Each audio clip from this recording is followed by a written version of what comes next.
Good morning, Brighton.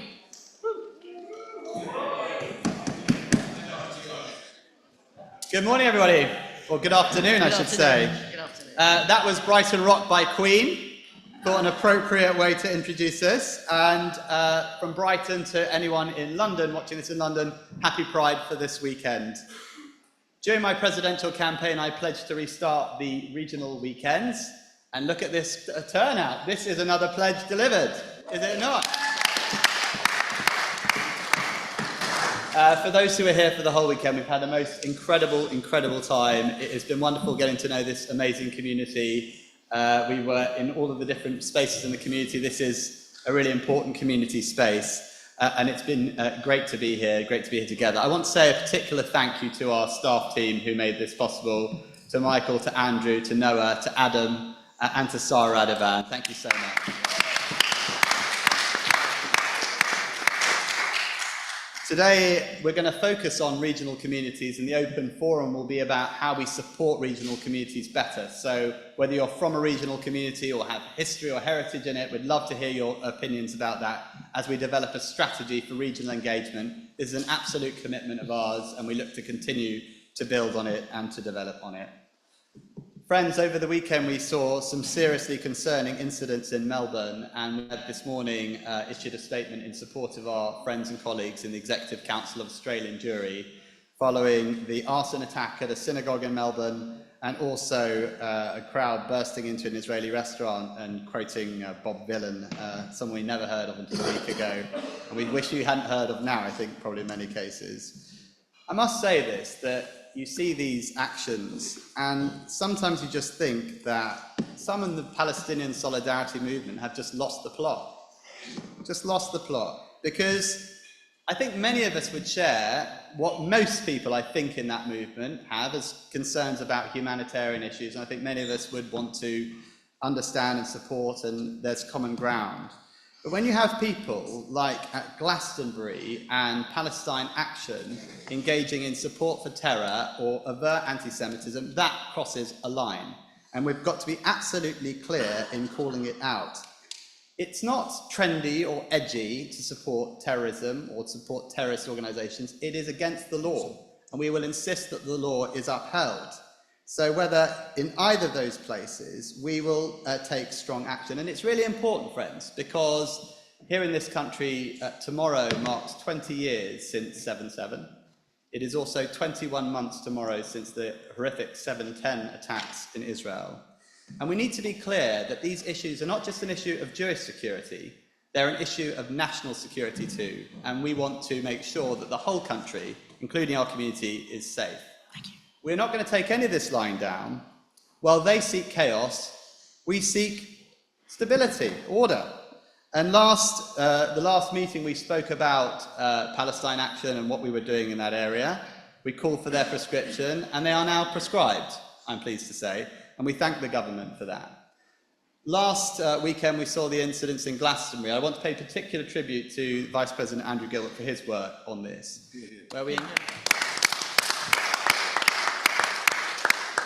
After we saw those incidents, we engaged with the government, the police, the BBC, other parts of the media. Andrew did a really stellar job on that. And we've seen the government has condemned those incidents. The police are looking into possible criminal offences in those incidents. The BBC have apologised for their handling and will continue to hold them to account because there's still more on that file to go. As for Bob Dylan, yeah, indeed, shake your Gregors now.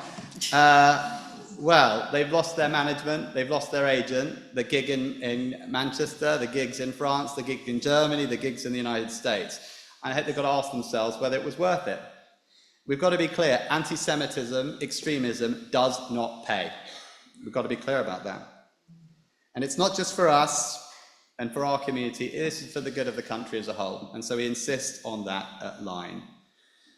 In the meantime, in the region itself, we watch developments there with interest. There is a narrow window, and we are really hopeful that we will see another hostage ceasefire deal. We are all wanting to see peace and security in the Middle East. We want to see this awful conflict come to an end. We want to see the hostages out. We want to see Hamas prevented from ever being able to repeat 7th October. We want to see aid flowing into Gaza, and we want to see lasting peace and security for Israelis, Palestinians, and the wider Middle East. That is what we should be working towards. It's what we should be working towards together. I want to address some recent internal matters briefly. We on the executive are not disciplinarians by nature or by desire. I want to be really clear about that. We have tried really hard, and we will continue to try, to make this the most open space that we can. We have independent chairs, we have open fora, because what we want to have is the broadest degree of contribution. We want deputies to be contributing and engaging. And so when the democratically elected leadership of the organisation speak out and speak on behalf of the organisation, we do so with great care to try and speak to the consensus of the community, diverse though it is, and with a sense of great responsibility that we are accountable to you at these meetings and to the community more broadly beyond. Now, this is not to say that other people shouldn't share their opinions. They absolutely should, here, in other spaces, and so on. But one plea that I have, and it's this: if you have something on your heart that you want to say it in your name. Don't say it in ours. That's really all that we're asking. That's really all that we're asking. And I think that's hopefully a reasonable thing. A couple of notices.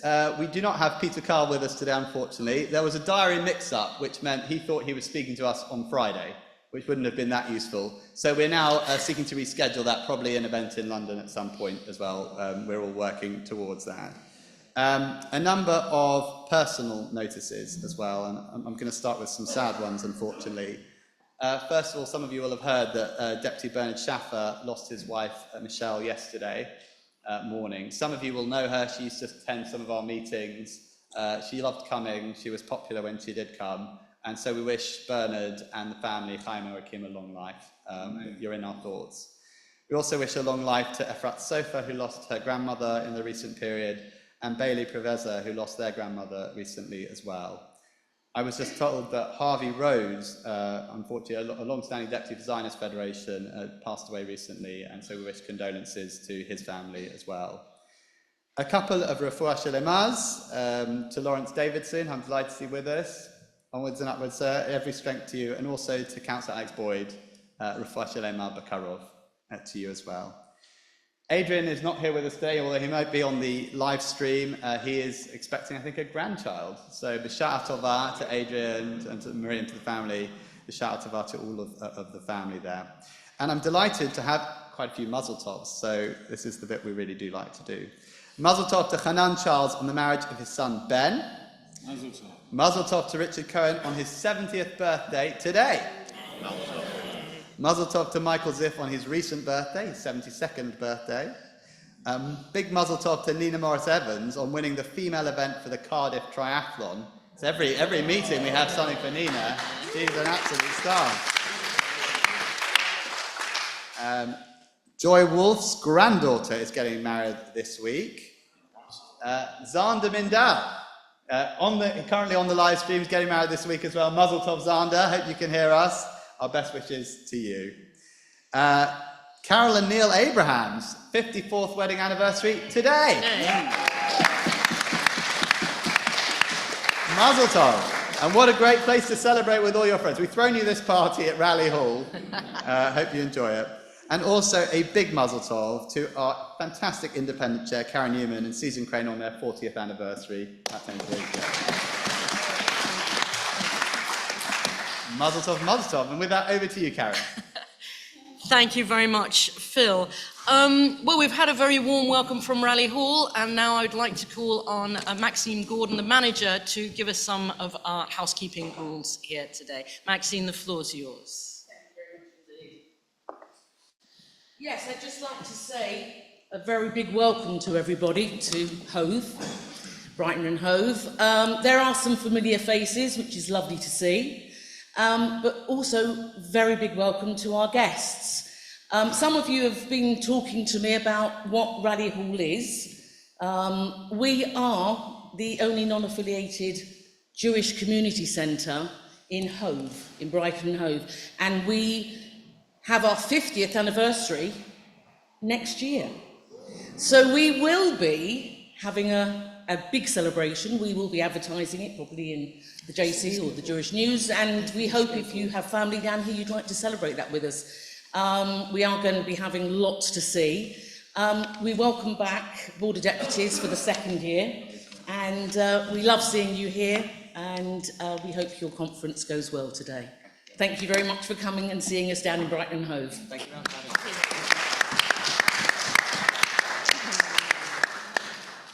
Typical woman, I've got a terrible memory. I was meant to actually do the housekeeping. So God forbid there is anything that happens today. There is no fire drills that are being rehearsed or practiced or tested. So if, God forbid, there is a fire alarm, can you please follow the staff that will know exactly what to do? This half of the hall, these two fire exits here, they are push bar and you can go out. The meeting point is round the corner at the block of flats, but we will be showing you where to go. And that half, if you can go back out to the main entrance, but it is not the door you came in, it is the two beside it. They are push bar and go straight out as opposed to coming in. So that's the only, you know where the cloakrooms are. There is a disabled cloakroom as well, and hope everything goes well for you. Thank you very much indeed. Thank you very much, Maxine. For those of you who don't know where the toilets are, they're out the back and to the right. Okay, let's get started. Other housekeeping rules that I need to make sure that you're familiar with, they're the usual ones. I'm going to ask you all to be polite to each other, if you can possibly manage that. I'm sure you can. This meeting is not being live streamed, but it will be recorded and it will be available on Monday. So please bear that in mind. We do have members of the press on the call, so I'd ask you to bear in mind that too when you make your intervention. If there is anybody online who doesn't have your name and the way that you identify yourself on Zoom, please put your name there. And again, we ask those of you who are under 35 if you can identify yourself as such. And I would draw to your attention the accessibility guidelines. So I ask you to speak slowly and clearly, and those of you who are online, make sure that you are visible in the middle of the screen and enunciating clearly. Excellent, good, let's get going. The first item I have here is to approve the minutes from the May plenary. We had one intervention which has already been corrected. Yeah. Which has been corrected. If there are no other comments in the hall, I see none. Are there any online? I see nobody asking for the floor, so I'm going to take those as a correct record of our May plenary meeting. Thank you very much. A lot of reports for you to read. I hope you've all had a chance to get a feel for how incredibly busy our Honorary Officer team have been on our behalf. And I will now take questions to the President and the Honorary Officers. I would ask you to identify before you speak to which Honorary Officer you are addressing your question. And I would remind you that I'm going to give you 1 minute each for your questions, so I need you to be clear as possible. And we're asking people to come up to the microphone if you want to ask a question, because that saves us all time. And Michael is going to help me to get a feel for who wants the mic online. So anybody who would like any questions to the President or the Honorary Officers, please come up to the microphone. I see Daniel online. Daniel, the floor is yours. Hello, good afternoon. Can you hear me? Yes. Fantastic. So question probably mostly for Phil. We've been seeing some stuff on social media about the Disability Commission, and I was just wondering if you could provide us with an update as well as what we can expect in the next 1, 3, 12 months on the Commission. Thank you. I'm being asked to ask everybody if the first thing they could say is their name and their constituency, so that applies to people in the hall and online. Susan Pascoe, the floor is yours. Thank you. Susan Pascoe, Israel Community. It's wonderful that the board's Commission on Anti-Semitism report will be launched next week on the 15th of July, and well done to all those involved. I just wanted to raise concerns about, we've had 3 excellent reports in the last 3 years or so. We had Anti-Jewish Hatred, Tackling Anti-Semitism in the UK, published by Lord Mann, where you'd think you'd read it today because it's all about how need renewed efforts across UK universities, schools to deal with contemporary anti-Semitism. There was a report in May 2023, Parliamentary Task Force on Anti-Semitism in Higher Education. And there was a report, July 2024, Widen Higher Education recommendations, Lord Mann's recommendations to government. So my point is that it is essential with a launch in the summer that from September onwards, there's a real effort to implement everything as efficiently as possible. Thank you. Thank you very much. Susan, please. Harry Lampert, St Albans Mazorti Synagogue, under 35 observer. We've heard recently a fair amount about meetings between members of the exec with the United Synagogue and associated rabbis, as well as meetings with Reform and Liberal shuls, but it often feels like Mazorti get forgotten about. I know that we're not as small as the newly formed Progressive Movement or the United Synagogue, but we are still here. So would, I assume probably Phil, but would you be able to give a bit more of an update about your engagement with the Mazorti community recently and where you intend to go in the future? Thank you. Thank you very much. I'm going to take one more question and then go to the honorary officers. So please go right ahead. Hi, Josh Harrington, Zionist Federation. I just want to take this opportunity as today Zionist Federation start their voting for World Zionist Congress, so to remind everyone that has the right to vote, to utilize it. I myself am running in JLM, Merit's group, so to utilize it that we can create a better entirety for Zionist future. Thank you. Thank you very much. Phil, do you want to take those 4 questions? And then I'll ask any other honorary officers if they want to add anything. Sure. So first of all, I was remiss. I've had another mazel tov to Keith Appleby, whose son Edward is getting married this week as well. A lot of weddings. Mazel tov. That's great to hear. I'm going to pass to Andrew on Susan Pascoe's question, but to a couple of the other ones. Daniel J. Levy, we've had some really good introduction meetings with some of the disability charities in the community. And I know that Deputy Owen Power has been doing some informal interviews with deputies who wanted to input at this stage. Where we're up to is we've had a good conversation with charities engaged in physical disability. We're now going to be we've been speaking individually and we're going to speak collectively to charities dealing with neurodiversity as well and talking about how we're going to construct this, whether these are different groups or one group of these different kinds of disability charity. What I kind of have in mind is we're going to have reference groups of expert bodies, but also a panel of people, Jewish disabled people, to speak to lived experience as well, because I think that's really important. My hope is that we're going to construct this over the coming months and launch it sometime in the autumn. TBC, we're looking at funding, we're looking at how we make it all work.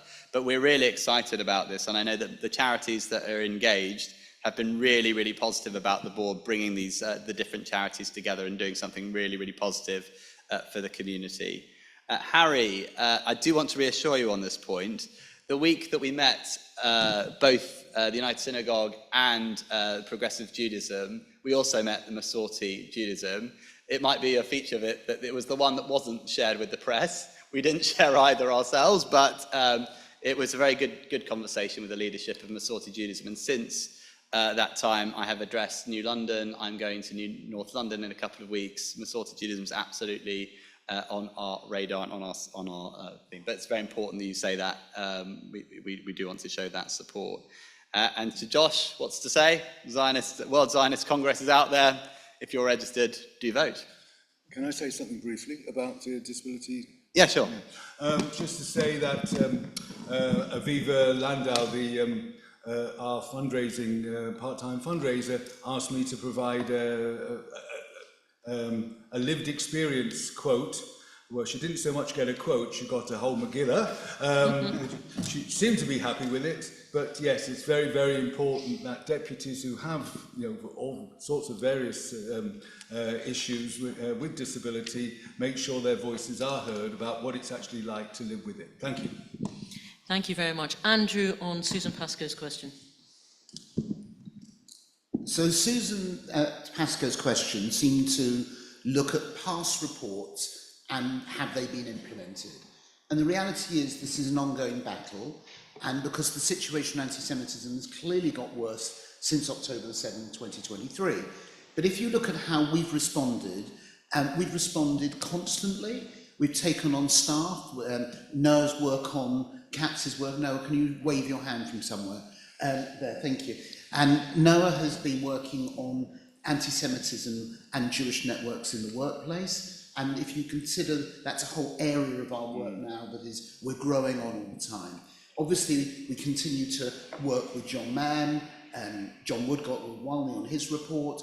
And this goes back into our police work, it goes into the work we do with government, the work we're doing with the health service, and also, in Susan's area, the work we're doing on campus. We met with the provost of UCL, and you can look that there's a difference this year on campus to last year. We haven't seen the occupations on campus as we did a year ago. People are responding. We have got the ear of many of those vice-chancellors and leaders of campus. We've got working very, very closely with the wonderful team in UJS, and we're also working with government to ensure that campus looks very different. And I think we're seeing improvements, but the situation's hard out there. We all know that, but we're there fighting on every single track. Thank you very much, Andrew. I've got Michael Reich and then Jerry Lewis and then Jean-Pierre Palmer. So Michael Reich, the floor is yours. Okay. Hello, can you hear me? Yes. Hello? Yes. Yes. You can hear, good. Right, I'd like to comment, please, about the Glastonbury event and Mr. Villan's comments as were made, but more to the point, the BBC and how they reacted to it. They did not pull the event once they saw it was taking place.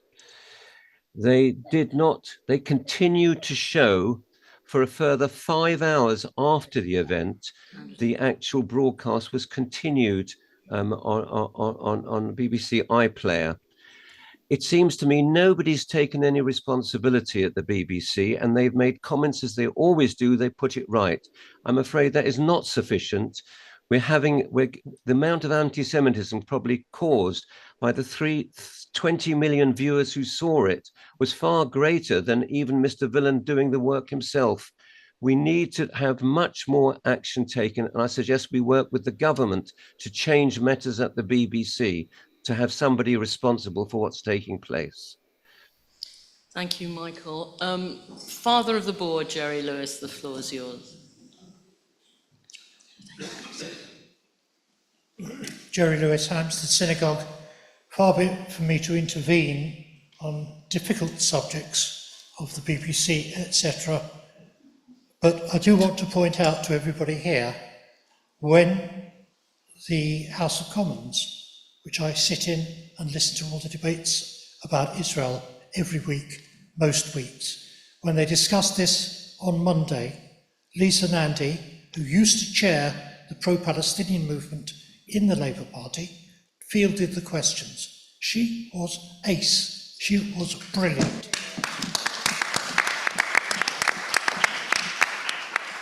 I'm just going to ask a simple request. Could we please ask her to come and address the board in the very near future? She will be a great asset. Thank you. Thank you very much. Thank you, Jerry. So I've got Jean-Pierre and then the speaker in the hall. Jean-Pierre, the floor is yours. Thank you very much. Jean-Pierre Palmer, Bromley Reform Synagogue. I would like to retract my comments of the March plenary about the statistics stated by the Chief Rabbi. Having had the opportunity to cross-reference them, the JPR figures with the ONS census data. However, far from celebrating the number of Jewish children attending Jewish schools, I see it as a cause for concern. whereas comparatively only 15% of the general public choose to send their children to faith schools. As many societies across the world are turning against immigrants and people seen as the other, what more can the board be doing to encourage further Jewish integration in British society? As a supplementary, I would like the President to clarify whether it remains his belief that too much diversity is anarchy, and if so, what kind of diversity is too much? Thank you. Thank you, Jean-Vier. I'll take one more from the floor and then pass it back to the honorary officers. Hello, Zach Bates-Fisher, Movement for Reform Judaism. We've rightfully heard a lot about Glastonbury, Palestine Action and Iran in recent weeks, but it's vital that we keep the remaining hostages, devastating humanitarian situation in Gaza and the settler attacks in the West Bank. Slow down. Yes, shall I start again? Start again. Okay, will do. Sorry. We'll give you the time to ask it, but ask it a bit slower. Apologies. Thank you. Zach Bates-Fisher, Movement for Reform Judaism. We've rightfully heard a lot about Glastonbury, Palestine Action and Iran in recent weeks, but it is vital that we keep the remaining hostages, the devastating humanitarian situation in Gaza and settler attacks in the West Bank in our minds. Could Phil give an update on the board's engagement with the UK and Israeli governments on these issues? Thank you. Thank you so much. So, honorary officers, I'm disposed to go to Andrew first for the BBC, but we've had questions on Lisa, whether we could invite Lisa Nandy, how much is too much diversity, and that question on hostages. But Andrew, the BBC, the floor is yours. Sorry. So from about half an hour after Villain had made these remarks on Shabbat, my phone starts going with various leaders of the Jewish community. I won't give their names, who were wanting to tell me what we should be doing and how quickly we should be doing it. We have a staff network, Jewish staff network there. The Jewish staff network is, Tim Davies spoke to that this week, and we will continue working with them. Just on a different side, I've spoken to a number of the Jewish bands who played at Glastonbury, and also many people who attended. One of the things that we should be understanding is there are all these different stages at Glastonbury. But for many people at Glastonbury who weren't on the West Holt stage and watching, they didn't even know this had happened till ours or when they left Glastonbury. So many of those people felt that their Glastonbury experience was actually a very good one. So we've got to make sure that people who go to festivals, and there are people in the room who actually were there, and their experience, I believe, was a good experience. And we must make sure that Jews at festivals feel safe. We've got to make sure that Jewish bands at this festival and other festival feel they're not going to be cancelled, and they are able to show their identity as Jews and their support and their views on Israel, and not feel massively intimidated. We've got to work on this internationally with international partners, and we're taking all this on, and it's a lot of extra work, but it's a very important and vital work, and I thank those people who've already stood up and said they will help on this work, and thank those people for all the work they're already doing on this. Thank you, Andrew. Because of the huge interest in that question, I let you go significantly over, so I hope that everybody else isn't expecting that level of generosity from me. Phil, some questions there for you. Thank you, and I'm glad to say that the audience is putting in more mazel tovs for me to share, so I'll just share a couple more. Mazel tov to Sophia, daughter of Marilyn Keane, on becoming a fellow of the RSA, aged 18. That's really rather fantastic. Well done. Chip off the old block, I can see. And to Karen Maxwell, whose son got married last week. Mazel tov to Karen. To the other questions, Jerry, we've already given your feedback to Lisa Nandy's team, so efficient that we are. So we'll, the feedback of the room, the positive feedback, we fed that back in, and we'll see what's possible in terms of inviting her. And Andrew set out some of the work we're already doing in that space. Jean-Vier asked about an age-old question, which is, we as an organisation support Jewish schools, but what does that mean in terms of Jewish children mixing with children from different backgrounds? And in the Board of Deputies Jewish Manifesto, we set out the way that we approach this. So we are very supportive of Jewish schools. They're fantastic. They're well supported and popular. We also are very keen on school linking programs, because we want to see in as many places Jewish children and other children getting to know people of different communities and backgrounds. That's the way we seek to bring it together. In years past, we were actively involved in some of those thinking programs, and with the right support and resources, we'd love to be involved in some more. So it's something that we are thinking about going forward as well. To the second question, obviously we have a code of conduct. That's what defines how we manage those things in this setting. To Zach Bates-Fisher, yes, we've been in the last week raising all of those issues with the UK government, both with Downing Street and with the Foreign Office. I did. I spoke code of conduct. Great, thank you very much. Adrian Cohen is online. I believe, Adrian, you wanted to come in on the question of government engagement. The floor is yours.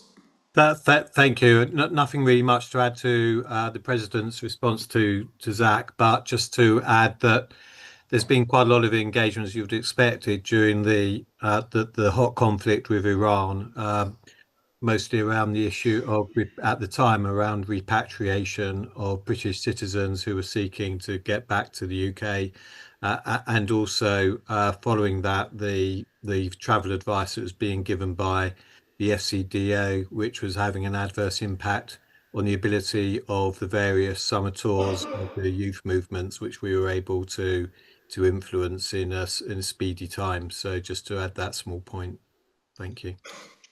Thank you very much. Jeremy Havadi online, you've been very patient. The floor is yours. Thank you very much indeed. Hi there, yes, thank you very much. Jeremy Havadi from Benabrith, UK.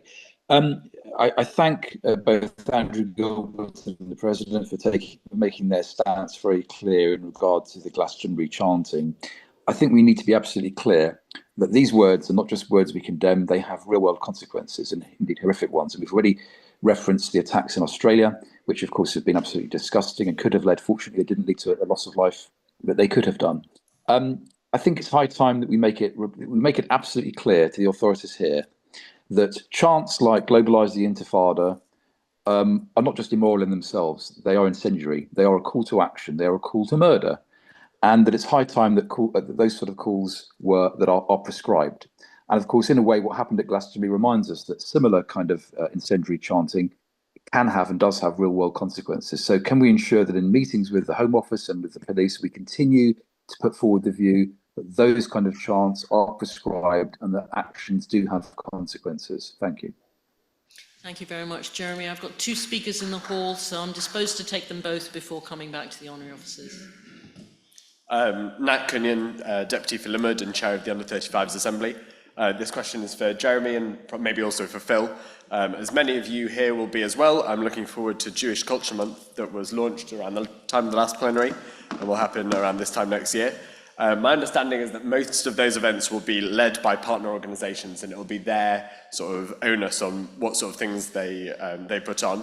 But I want to know about what we can be doing to guide and sort of help curate those events, especially with reference to the outcome of the Racial Equality Commission, and how we make sure that events that partner organisations are putting on reflect those outcomes and reflect the diversity of our community. Thank you. Clive Lawton, Bristol Hebrew Congregation. First of all, the reference to Jewish schools and integration or encounter. It's an interesting fact that more Jewish schools now have non-Jewish pupils within them. And the manner in which schools manage that, I don't think has been much investigated. And my experience is that it hasn't necessarily been as well managed as it might be. So I think that is an agenda item for the future for the schools network. But I wanted to talk about hate speech, not in the context of the repulsive stuff that others say about us, but the repulsive stuff that we say about each other. There is a movement that generally wants to argue that what you wouldn't do on the street, you cannot do online. And I would really urge members of these groups to police themselves to be a little more decent so that Jews can hold their heads up proudly and say, we don't do that.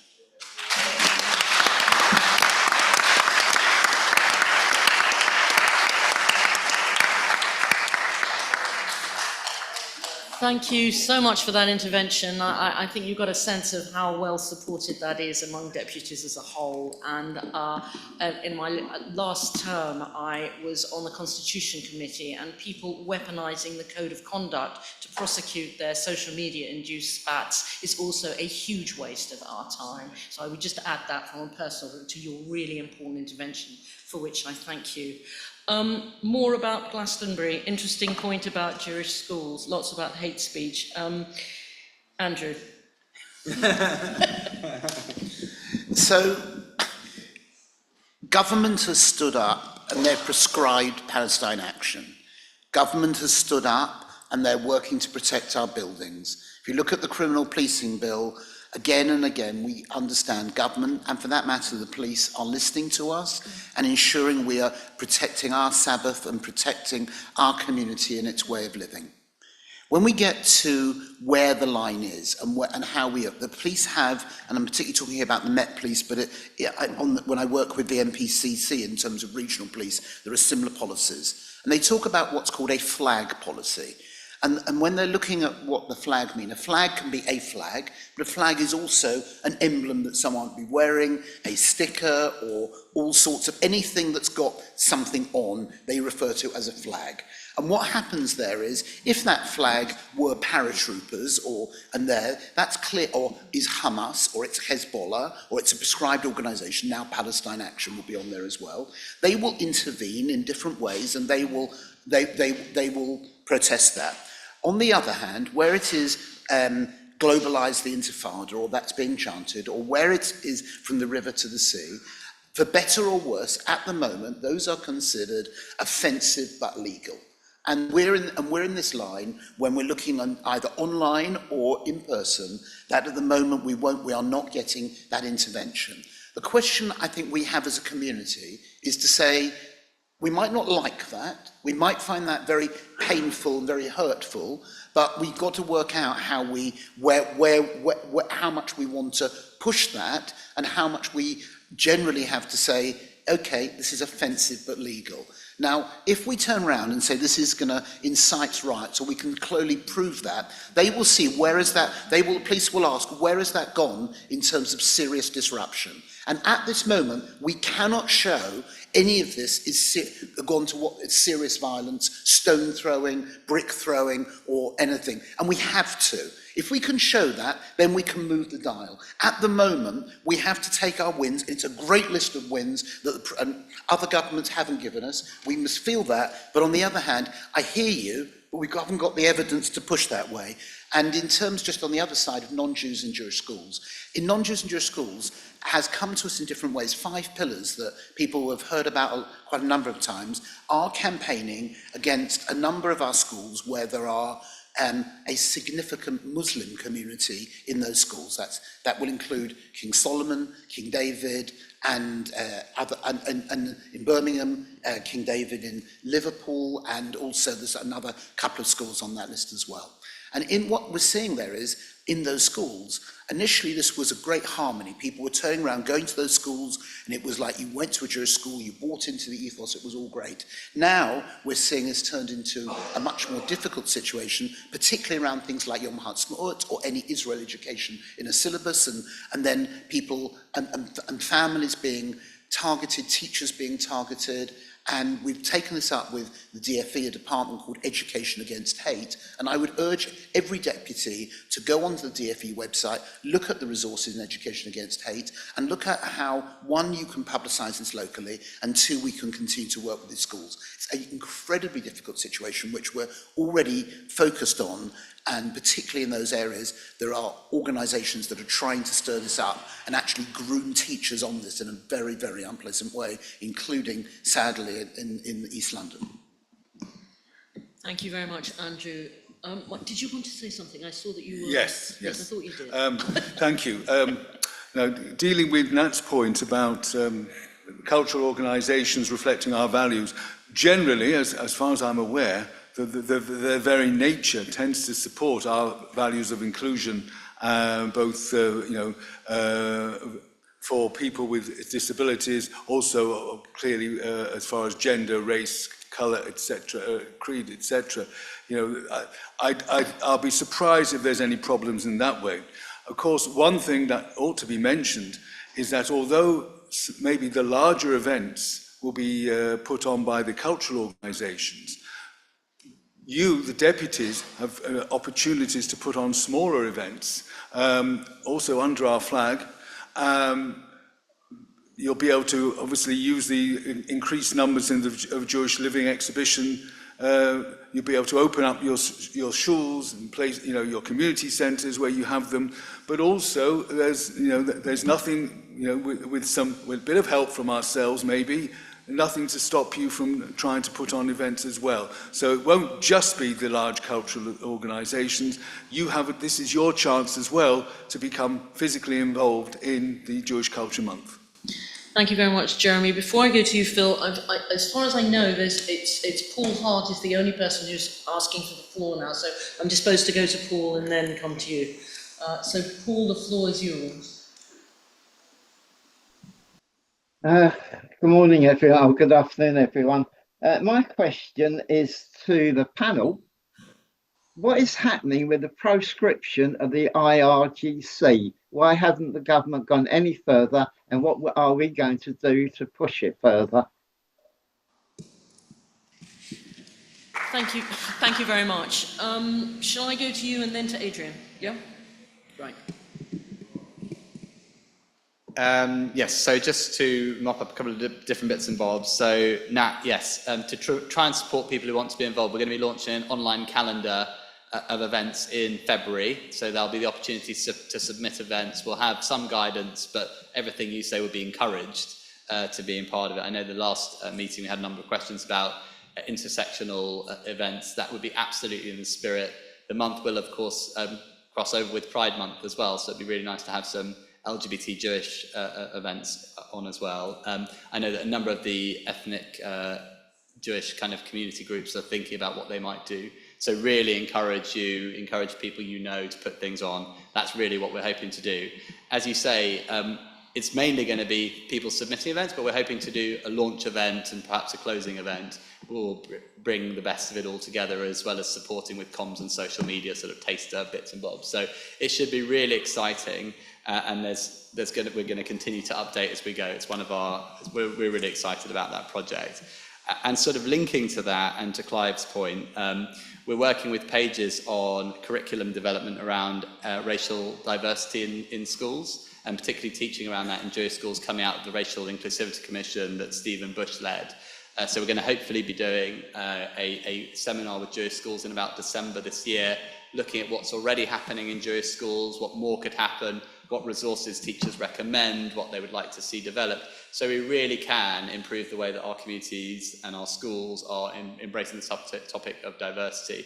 I think, Clive, though, you make an excellent point about this is a newish phenomenon. Some of the Jewish schools now have some years, actually, majority not Jewish in terms of the school population, and there have been different levels of success, I think it's fair to say, in that. So we want to, it's probably a good thing to kind of take a step back and look at who's doing it well, where we could see improvements, because we want to see success across the sector in that space. And you heard, Clive, just the warm response. Friends, we can say things robustly, but let's say them respectfully. I think that we should encourage all the time. Paul, on the question of the prescription of the IRGC, it's obviously something we've continued to raise with the Foreign Secretary, with the Home Secretary, the Prime Minister. You'll have seen that but since the last meeting, the government is moving forward legislation around prescription of state-related entities. You might remember that Labour in opposition said that the challenge with prescribing groups like the IRGC and, as it used to be called, I can't remember what it's called now, but the Wagner Group, is that when they're state-connected, prescription is not, the legislation is currently designed doesn't work for state-related entities. And so the pledge in opposition was to move forward legislation to allow that. That pledge they're now moving forward on that legislation. We'll obviously continue to track and work to ensure that Iran and its proxies, including the IRGC, are contained. Because one of the points that we've been making to the government, and indeed we made it to the US ambassador a few weeks ago when we met the new ambassador to the UK, is there's rightly a lot of focus on Iran's nuclear program, and it's right that that should be stopped. Iran cannot have a nuclear weapon. But we also need to be mindful of its ballistic missile program, including the ICBMs, intercontinental ballistic missiles, which could reach this country and the US, where we don't have shelters, we don't have Iron Dome, we don't have David Sling, we don't have the Arrow systems that protected Israel from 90% of those. So this is in our interest in the UK and in the United States to make sure Iran doesn't do that. And of course, its network of terror proxies, which we know there have been threats in this country. MI5 has spoken fairly openly for a secret intelligence service, unusually openly, about the threats that Iran poses here.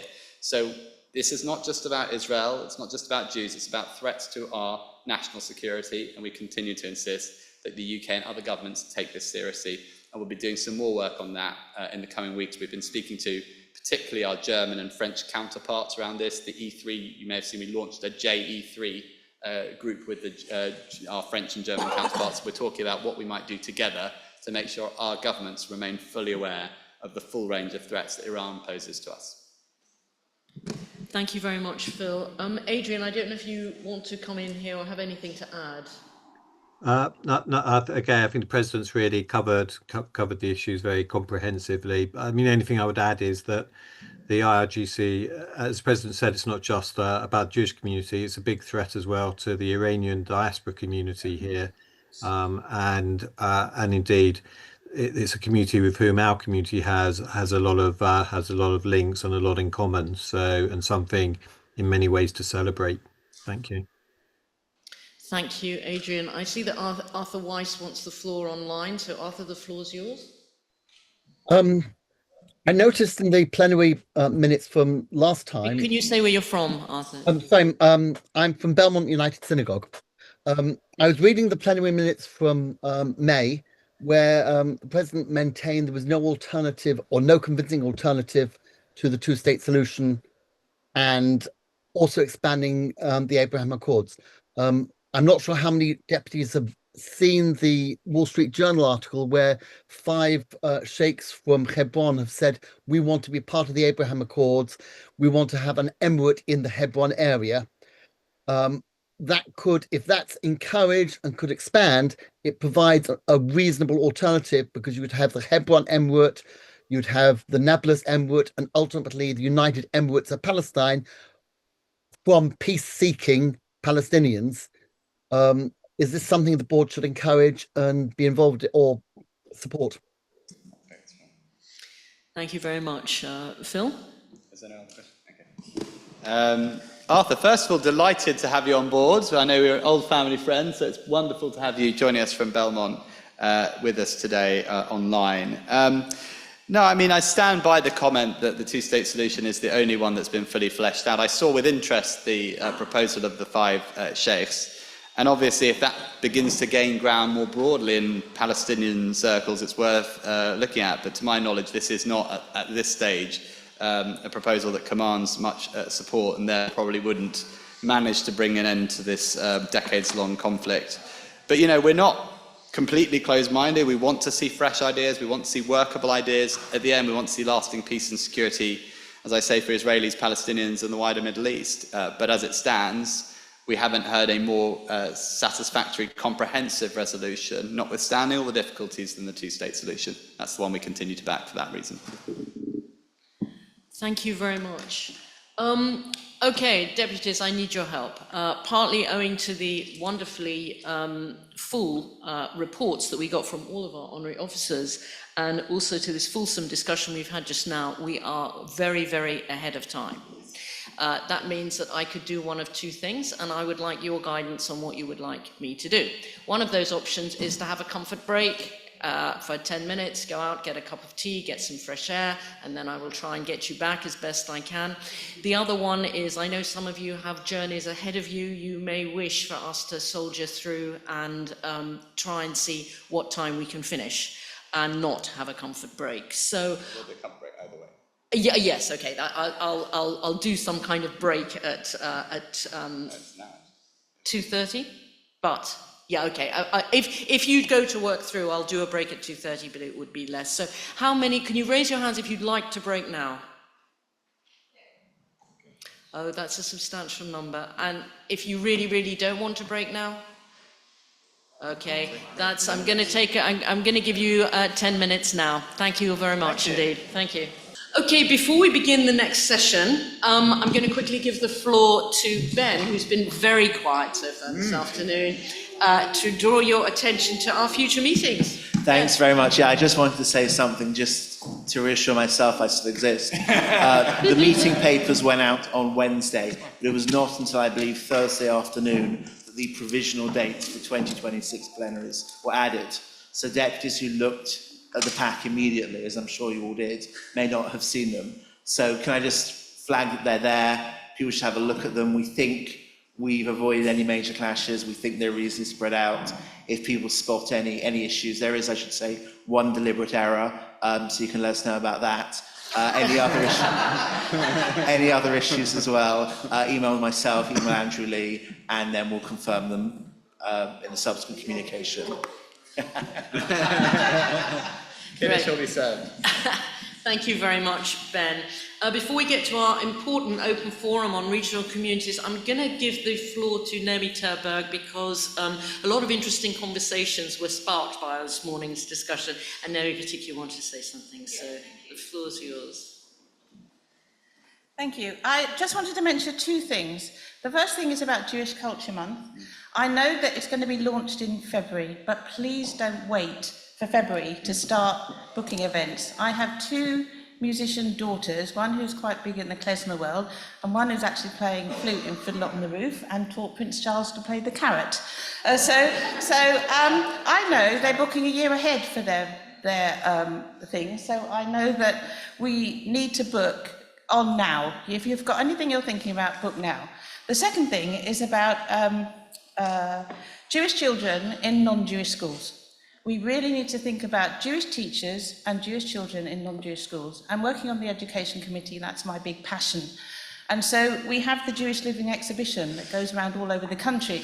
So I want you to think about hosting it somewhere in your vicinity. It doesn't have to be in a synagogue, it can be in a town hall, it can be in a church hall, it can be anywhere. And to bring in not just primary children, where we really need to get to start talking to them early, about Judaism, about the diversity, about inclusion, about the different backgrounds of Jews, but also other organisations, the fire service, the police service, other people, adults that you might want to bring into it. So I just wanted to plug the Jewish Living exhibition and making sure that we show the diversity of Jewish culture and we get to those Jewish musicians and other people that display our good music early. So that's it. Thank you very much, Naomi. Thank you. Jeremy, you've been very patient with my calling on other people. I'm delighted to say that the Open Forum on Supporting Regional Communities is now open. I'm going to invite you to introduce it. Thank you very much indeed. I prefer to sit down because if that's okay. So, it's great to be here in Brighton. It's wonderful to start this open forum about the regional communities from sunny Brighton. I can see the sun is shining now beautifully. And of course, Brighton has, and Hove, sorry, and Brighton and Hove have, don't start. The Board of Deputies is very, very mindful of the needs of communities, both small and large. I come from Manchester, which obviously is not such a large, is not such a small community at all. And we have 3 Board of Deputies officials based there, of course. So the important thing is this. There are 2 ways of looking at as far as how we help communities help themselves. There's regional engagement. How can the board get more people, more shuls, etc., to join the board, and also Jewish organisations, cultural and charitable organisations to join the board. And there's also regional development. How can we help, particularly the smaller communities that don't have Jewish representative councils, but also the larger ones, to grow, to thrive, to prosper? And, you know, we have a number of challenges. Andrew Gilbert pointed out in his excellent survey of the 2021 census that whereas some of the towns are losing Jewish populations, we're getting small clusters of Jews outside of these towns who will still want to be remaining part of our community and will need assistance from us. So it is extremely important. We've already mentioned the Jewish Culture Month several times, so I don't need to go into that. You have your great opportunity to really showcase what regional communities are about to the wider public, and I hope you'll take that on board. Obviously, we hope that individual shuls will open themselves up, like the Jewish culture, the Jewish Heritage Day on normally the first Sunday in September. We hope they'll be able to do it as well in our regional, in our Jewish Culture Month. We have secured more money for 10 more versions of the Jewish Living Experience exhibition. So hopefully that will be able to make its way round the country as well. And please do let Dawn Waterman know that where you have buildings where there could be blue plaques put on to celebrate the lives of Jewish people who've made great contributions, not just to the Jewish community, but to the community in that region or in the country at large. That will be a very, very important thing. I'm hopeful that we'll get one up in Manchester soon to celebrate Evelyn Rose, the great Jewish cookbook. How many people have got her books on your cookery shelves? So, absolutely. So we hope that will happen soon. So we got the what? We have the buses named for a lot of Jewish people. Oh, right, okay. Maybe you'll tell us more about that in a minute, Eleanor. So we want all deputies, and especially regional deputies, to let us know what ought to be in our regional strategy. And we hope how, for example, we might encourage more regional synagogues to join the board, and how we can best support regional communities. And I look forward to our discussions. And so, to start us off, I want to ask Sheila Gewolb, who represents Cardiff Hebrew Congregation and is chair of the Regional Deputies Assembly and Council, to come to the mic and speak.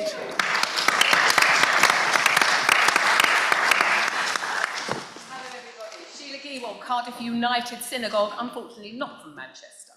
So, okay, yes, so do you know, I'm overwhelmed at the number of regional deputies, not only here for the weekend, but have made the effort to come just for today. I'm not going to mention any names. I've had conversations with you. I think it's absolutely amazing that we've actually got now reinstated, if you like, these regional weekends. I go back far enough. What have I done, Marilyn? Sorry? Sorry? Oh, how many? Oh, regional deputies, hands up. Look, wonderful. Thank you, wonderful, good idea, thank you. You know, we're meeting 4 times a year now by popular demand, if you like, and I'd love to think that the Regional Assembly has really grown from the days when I first became a deputy over 15 years ago, and it's great to see everybody here. So we're having an open forum. Oh, well, 2 other things I want to pick up on. Jeremy, you mentioned the JCM, Jewish Cultural Month. Yes, we really need to get this all over the country. I'm on Sacrays everywhere, people in Peterborough, in Cumbria, everybody is excited at the fact that we're going to do this Jewish celebration of our culture. You know, I think we're calling it, is it more joy and less oi? They loved the idea. It was really great, and they really loved that. And also to pay tribute to the people for all the work. Naomi, you mentioned, you know, going into schools and what we do. Anna Silver. An applause for Anna, please, for all the wonderful work she does. And people who open up their shuls and volunteer so we can educate these non-Jewish children exactly what it means to be Jewish in the UK today. People in this room today who have been going into schools. Thank you so much. So we're going to open it up. We want to hear from everybody, not just regional deputies, but please, deputies from London, how can we make the regions more relevant, reciprocal support, and get more and more people involved, and to be proud to be Jewish from anywhere in the UK. Thank you.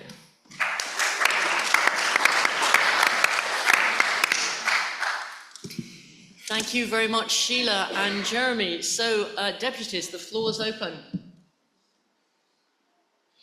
Yes, please. David, while you're walking to the microphone, on behalf of all of the deputies here, can I thank Brighton for Brighton's very warm welcome?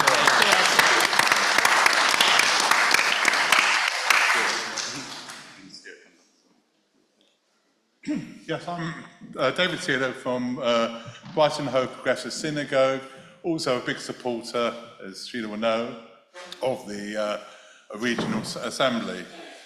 I think one of the issues we need to do looking forward is to look at how diverse our Jewish community is now. And I think that's a big challenge for the local communities. I mean, if I just take Brighton, we have, as well as the Orthodox, we have the Reform, we have my synagogue. We also have as I was saying to Michael yesterday, we also have an up-and-coming Masorti group. But we also have a large number who are now not even affiliated to any synagogue, but have Jewish groups. And the other fact I want to put in the time I've got is, I think we were mentioning about the diverse groups. You've got in Brighton, a lot of people like myself have actually moved. I don't actually live anymore in Brighton Hove. I live in Worthing. And it's quite, but in a lot of our synagogues, there are members who live further away. And like in Worthing, there's a Jewish group that meets on a Friday, and it also has a part. There's also groups in Eastbourne. So there are big challenges. And I think one of the last points I would say is about the publicity of the board. In the regions, and I mentioned this to Phil earlier, in the regions, I don't think a lot of our Jewish group really understand what the board does. And that is a big problem. They think it's London-centric, and there's one of the things that you need to look at, if we are doing the regions, we need to look at how we publicise the good work that the board does. Thank you very much.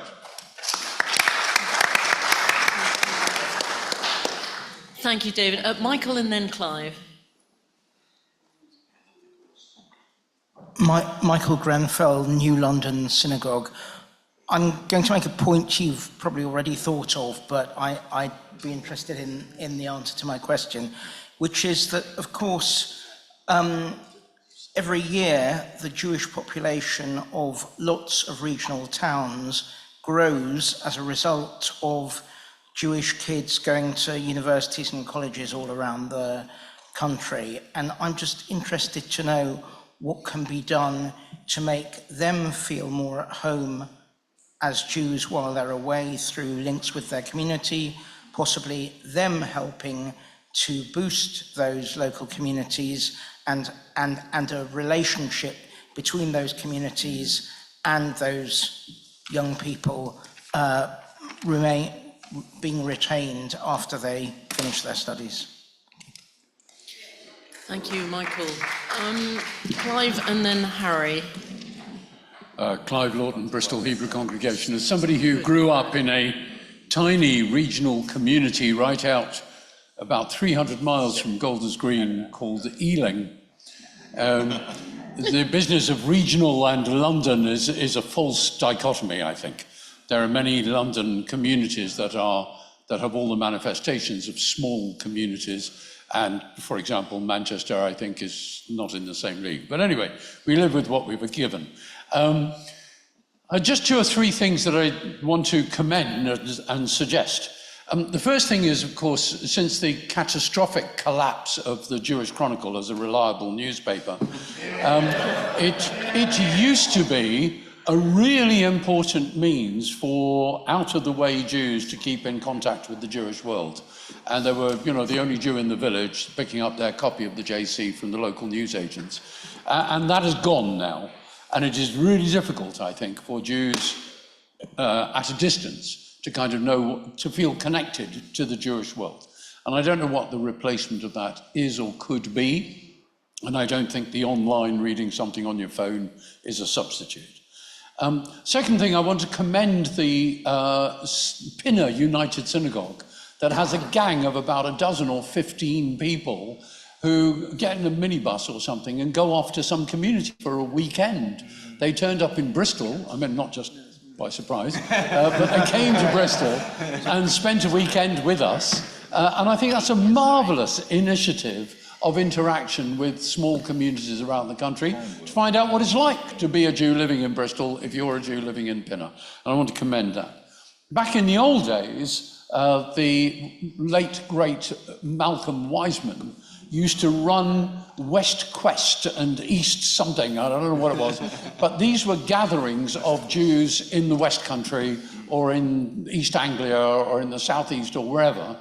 And I really think that if funding could be found to run such events from time to time, where there aren't regional representative councils, to bring together local communities, I think it'd be wonderful. And I want to commend the Liberal movement in particular, though it's no longer that, it's become something else, but for their regional communities, they're not constrained perhaps in the same ways geographically, but they bring scattered Jews together in a magnificent way. And it's a great contribution to the scene of British children. Thank you very much. Before I take you, Harry, I'm disposed to ask Jeremy, do you want me to bunch questions and then give you the floor? Or do you want me to take lots of questions, you come back at the end? It's open forum. Okay, we come back at the end. Okay, so then I've got Harry and then Eleanor, and then you, Marilyn, and then I have Jeremy online. Harry Lampert, under 35 observer for St Albans Masorti Synagogue.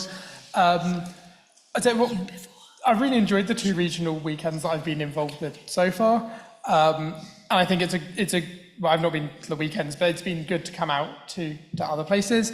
And while I think it's great to have those to engage with regional communities, I do also think discussions like the one we're currently having should also be held not just in regional locations, but also in London, because there is a much smaller turnout to plenaries that are far away. And I think it should not just be asking regional deputies what can be done to support them. There should also be a question to non-regional deputies of what are you able to do to support other people and what are you willing to do, and actually having a proactive approach rather than a reactive approach.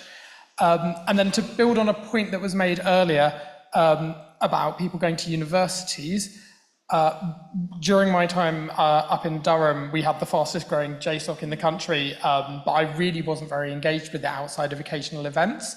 And I think if the board is able to do events at JSOCs around the country, that would hugely increase engagement, which I think would then go on to have a much better lasting effect, especially for students at universities outside of kind of Manchester and Birmingham and London, where there are huge Jewish populations. Thank you very much. I'm reliably informed that I got the order wrong, so I hasten to correct myself and ask Marilyn to come to the microphone before Eleanor, and then I've got Jeremy and Owen. So Marilyn, the floor is yours. Thank you very much. Marilyn Keane, Bournemouth Hebrew Congregation and Vice Chair of the Regional Committees. Many of us in the regions have difficulties getting membership of our synagogues. However, I know in Bournemouth we've got well over 3,500 Jewish people living there, and I can assure you they don't all belong to our synagogues. And we do have 4 communities and a number of other very small, and particularly summer-based, very Orthodox communities that get together. I'm working on making the synagogue a village hub, not about religion, cross-community events at all times, something for everyone to come to the synagogue to meet other people, less focus on actually religion, but more on getting together and meeting people of the same ilk. As far as the Board of Deputies is concerned, Bournemouth is one of the great hub who support the Board of Deputies, and we have achieved that, I think, in all 3 synagogues by sending out everything that comes into the shul, making sure that it's distributed so our communities know what the board is doing, know what the board stands for, and therefore becomes great supporters of the board. And thank you to Phil for coming down to see us, because that helps enormously. Thank you, everyone.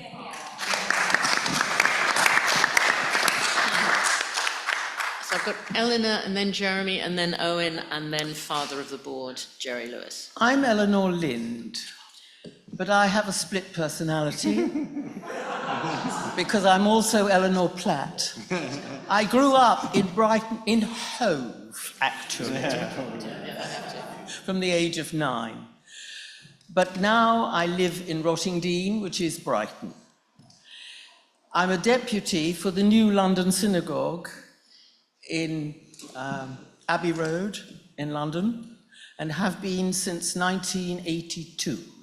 So I think I'm the mother of the board.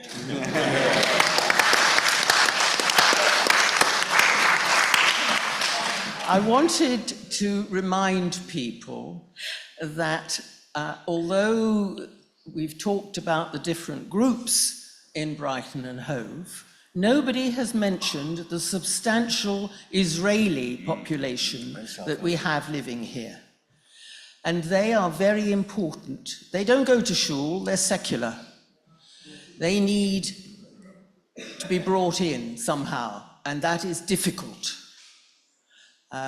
We've got one Israeli deputy here today, Naomi Tadmor. Any others? Right, right. It's up to you to help us to bring them in. Now, the only other matter to mention is the buses we talked about, which were not known about.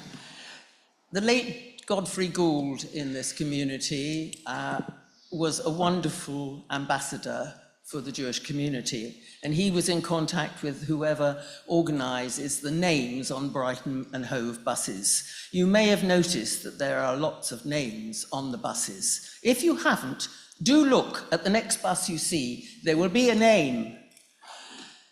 There are many Jews there. Lord Cohen of Brighton is among them.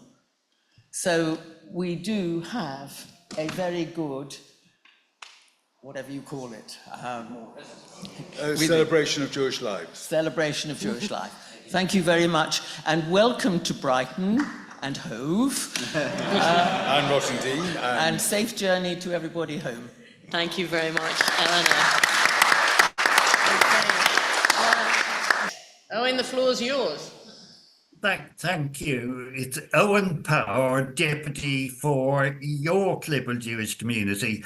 As a regional deputy, I would like to just make the point that there's absolutely nothing stopping me from getting involved in holding events, etc., etc. I feel fully supported by the President and the professional staff. I think there's so many opportunities for us to get involved, particularly with the Jewish Living Experience exhibition, which you know is one of my passions. I'm delighted to say that the exhibition is coming back to Salford in December for 2 weeks, and it's going to be a mixture of the schools, which is very important, but we're also having sessions for people with learning disabilities, for the deaf community, for so many different community groups. So it's going to be a model of what the exhibition can do. But I think also it's a great opportunity for regional deputies to see what we're doing and to bring it to their own communities, because they know best what works for them. Thank you. Thank you very much, Owen. I'm going to take Jerry and then Naomi and then see if we can get Jeremy again. Jerry Lewis, Hampstead, and apologies for speaking again. 2 points. Number one, I've been on the Defence Division, as was under its new title now, for many years. It's been one saw running through the discussions over many years, and that is the funding for SCOGEC. That is the Scottish arm of us, the Board of Deputies. They do their own work and always hamstrung for money. We used to fund them. It was the job of the board to help fund them, and that money was stopped by one person and has never been reinstated. So I plead with the current leadership to do something about it. Second of all, the one thing I managed not to do when I was a vice president of the board, I had 9 years looking after the Community Issues Division. It's the best division of the lot. But the one thing we never managed to do is to resolve the issue of transfer of burial rights. And if you're in a regional community and you want to be buried near where your parents are, or vice versa, you want to be near your kids, it's very difficult to get transferability. And I'd like to hear what, if anything, is being done by the board to try and resolve that issue. I never managed to crack it. Thank you. Thank you very much, Jerry. Okay, I'm going to take Naomi, and then I'm going to have another go at Jeremy. Naomi. Hi, I'm Naomi Turberg, West London Synagogue. I'm a very proud South London Jew. So, my parents and grandparents grew up around Brixton, Stockwell, Streatham, and we had a thriving Jewish community. And the one thing I'd say about, I suppose I am a regional Jew, is that, and I now live in Hackney, which also has a large, growing, young Jewish community, especially around Stoke Newington, Victoria Park, London Fields, and around there where I live, is that you become very conscious of your own Jewish identity when you don't live in North London. And actually, you become prouder of your Jewish identity. And I found for my children much more able to talk about their Jewish identity, to talk about their background, and feeling very confident because they've been to non-Jewish schools and very inclusive schools, and don't have a fear of the society outside that some children do if they've only been within one environment. And that's what I'd like to say about being a regional deputy, is that even though I live in Hackney and represent West London Synagogue, I've always felt that we as regional Jews feel very confident in our own identity in talking to other people about it. That's all I'd like to say. Thank you, Naomi. I understand Jeremy's still struggling with his mic, so we'll take Josh and then Zach. Hi, Josh Aronson, Zionist Federation. I was recently at a similar discussion in my profession as a Jewish world reporter for Ma'ariv newspaper. I was at a discussion with Conference of European Rabbis in Dusseldorf. We tried to get the Board of Deputies involved in this discussion. Fortunately, it was quick timing, so it wasn't availability. One thing that we did discuss was the Israeli population. I myself am Israeli. I lived there for 16 years. And I know personally the Israeli contingent, and I know that many of them want their own activities. They want to be involved in the Jewish life, but only if it's with their own activities, with their own language. So any bringing them in together would have to facilitate the Ivrit and the gathering of the Israeli contingent as one. Thank you. Thank you, Josh. I understand that Jeremy's tech problems are sorted, so I'm going to take Jeremy now if we can reach him, and then Zach and Sheila.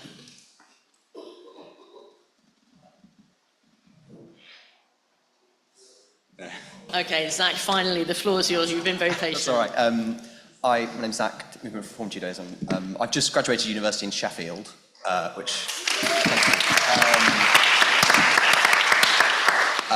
so I thought I'd say a really brief thing about student communities in places where there's not many Jews. Sorry, I thought, is it the razor? Yes. It's something I've got to work on, clearly. I was the president of the Jewish Society in Sheffield. We had a very, very good relationship with both the Reform and the United communities there. The Rebbitzin would bring us chicken, challah, all sorts on a regular basis, and the Hillel House in Sheffield is independently owned by the communities there rather than being a national organisation. So I think I know a thing or two about working as students with local communities. I won't say too much more. If anyone wants to ask me anything afterwards, then please feel free. And the UJS deputies, I think none of them are here, but I'm sure they would also be happy to field questions in general. Thank you. They're online.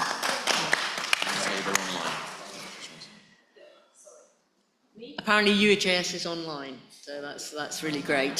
So I've got yes, you, Sheila, and then Flora.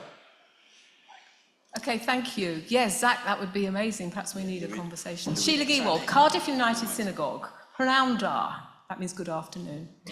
With my Welsh on, it's very remiss of me to not thank the board for the funding that's been made available for Welsh language versions of the Jewish Living Experience exhibition. Oh, wow. And I just have to say, pointing out Jeremy mentioned support for Skojek, you know, you have to be a bit proactive sometimes and work with the board rather than just waiting for the board to come and give you stuff. So I don't know an awful lot about it. I don't want to get into any more trouble than I have over my varied career. But I am very grateful for the support for South Wales that you've done with the Experience exhibition and all the banners and everything else. So thank you. Thank you. Thank you, Sheila. So Flora, the floor's yours. Thank you. Flora Frank, British Amuna. I want to say, I'm sure I've missed a bit because I had trouble getting onto the link, so forgive me if I'm repeating myself. But I really want to thank Phil and all the team. I don't want to mention the names, there's so many of them, all the vice presidents, and it was the most fabulous get together in Brighton. It was worth it. I went all the way there and left at 11:30 to come back for a wedding, to which I'm trying to get ready. So I want to thank you very, very much. And it's a shame all of this didn't come. Maybe we should make it a little bit more user-friendly and a bit cheaper next time. Try and find something that, you know, because I do realise what I'm saying. It's not, I'm unfortunately only one person and there's a couple going. I really mean this. This is very important. We should try not to preclude people. It was expensive. But anyway, that's not what I want to say. I'm very, very, very much in awe of Naomi. She does wonderful work for the Community Issues Division under Jeremy Michelson, and what she said was lovely. But I don't want this to preclude going to a Jewish school. I came from a very Orthodox home. I went to a Jewish school all my life, and I felt that I can still mix with people. It's the way we're brought up. It's our own way of understanding that we should love. And it's not just a byword. We mean it. And I think really and truly we should support faith schools because they can be amazing. And that's what I wanted to make that point, that we shouldn't think, oh, yes, I'm very happy my children are going to non-Jewish schools, and good on you and wonderful. And we should all be allowed to do what we want to do. But I'm very much for faith schools. I'm going to leave it at that because I know time is of the essence. Thank you very much, Flora. No, you need to go to the mic if I need to say something. Sorry. Now it gives me my great pleasure to give you, Stuart, a very warm welcome to the mic. Stuart is one of our hosts who has greeted us so warmly here from the Sussex Jewish Rep Council. Stuart, you are most welcome to the mic. So as many will hear, my accent is not British. It comes from a small Jewish community in Cape Town in South Africa. And while I loved living in London, I think I had a calling to join a regional community, and I came to live in Hove, actually, where we have a fantastic, vibrant, diverse Jewish community. You also forget the Chabad community also exists, but I also wear another hat. I work for a fantastic organization called the Jewish Small Communities Network. And in September this month, we have a project where we'll have a summit and one Shabbat, which is an opportunity to celebrate small communities, not just for communities in regional settings to celebrate, but we also ask the community in London, because if you go into your synagogues in your own spaces, you probably have Jews that have originally come from small regional settings, and we ask you to speak about the heritage of small communities, so that small communities know that you think about them, that you hold them in your own thoughts, because the one thing, and Clive said it so well, is what they want is connection. They want to know that they're not isolated and left out. And there is a richness and a strength in Jews who live in small communities. So that if you can take on one Shabbat as a project, please look at doing that. I'd encourage Phil and the team to work closely with Ed Horrich, who I double-checked is not on the line, so I'm representing Ed in this, who works from Aberdeen to Penzance, 65,000 Jews. That's 25% of this Jewish community. We do things like anti-Semitism training. We're now leading in leadership development for the regional settings where often they feel left out. And so from school talks to anti-Semitism to dealing with communities in Hastings and new communities in Derbyshire and Huddersfield. Yes, Derbyshire and Huddersfield have a community that is now growing. Small communities, in many ways, I think, are on the march. I think there are more and more Jews moving into small communities. So I'd encourage the leadership of the board to work with the Jewish Small Communities Network, and for those in the room to celebrate small communities this one Shabbat in September. Thank you. Thank you so much, Stuart. So now I do have a statement from Jeremy, which I'm going to ask Michael to read out. Then I'm going to take Naomi, and then I'm delighted to say that Louis Danker, the new president of UJS, is on the line and has asked for the floor. So it's Jeremy, Naomi, and then Louis. The floor will be yours in that order. Thank you. So a message from Jeremy. Mitzvah Day theme this year is 29 years building bridges. Definitely written 29, but it might be 20. Okay. More necessary than ever. November 23rd will be special, and we invite deputies to become our ambassadors this year. To engage your communities, please contact Jeremy directly, and he'll set up a WhatsApp group to help engage you positively with local communities near you. Thanks. Thank you very much, Jeremy, and thank you, Michael. Naomi, the floor is yours. Hello, Naomi Terberg, West London Synagogue. If I offended Flora, I apologise, or anyone else. What I wanted to say, basically, was that a lot of us don't have a choice about whether to send our children to Jewish schools or not, because there aren't any in South London, or there aren't any in regional communities. And I have to say, when JFS moved from Camden out to North London, that precluded a lot of South London children from even thinking about going there. So I think we have to think about that those moves didn't really support children. But I just wanted to say that just because children don't go to Jewish schools, it doesn't mean to say they don't have a strong Jewish identity.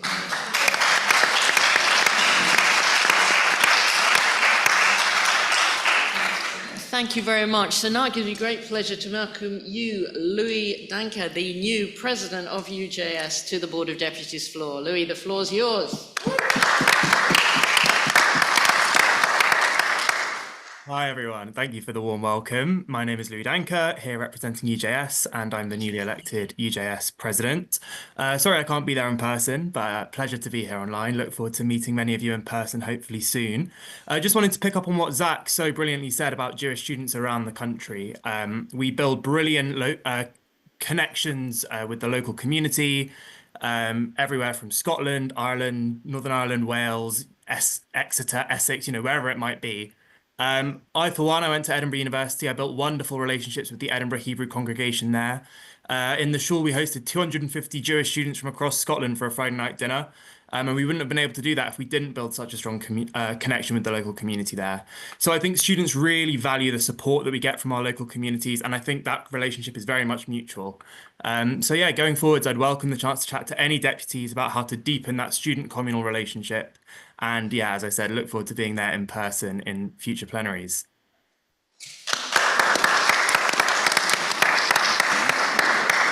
Thank you, Louis. Deborah, please, the floor is yours. Thank you very much. I just wanted to add on to Jeremy's comments about Mitzvah Day to say that the Social Justice Committee works with Mitzvah Day and all the other charities that wish to join forces with the Board of Deputies, and that we will be promoting activities for Mitzvah Day and for other things. The big thing at the moment in Train will be supporting an initiative that Hayas J-Corps charity are promoting around the idea of synagogues of sanctuary to support migrants coming into the UK, often unaccompanied on their own, to settle and to assimilate here. So watch this space for more information about both those things. Thank you. Thank you, Deborah. And now it gives me great pleasure to call Edward by his proper name because I misnamed him earlier on. He is, in fact, my first cousin once removed. So it was a particularly egregious error on my part, for which I apologise. Edward, the floor is yours. Not at all. Edward Green, Edinburgh. You must excuse me, I have a slight stutter. So I've heard what's been said, and I haven't differed from anything that has been said about the provinces or the regions. We have an incredible student group in Edinburgh. What Louis didn't mention was that the first minister graced us with his presence at the student dinner, which I was privileged to be asked to. We have access in Scotland, which is incredible, to high politicians, to the top end, and they support us to a great degree.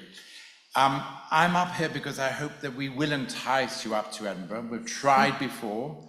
There weren't enough of you who said they would come.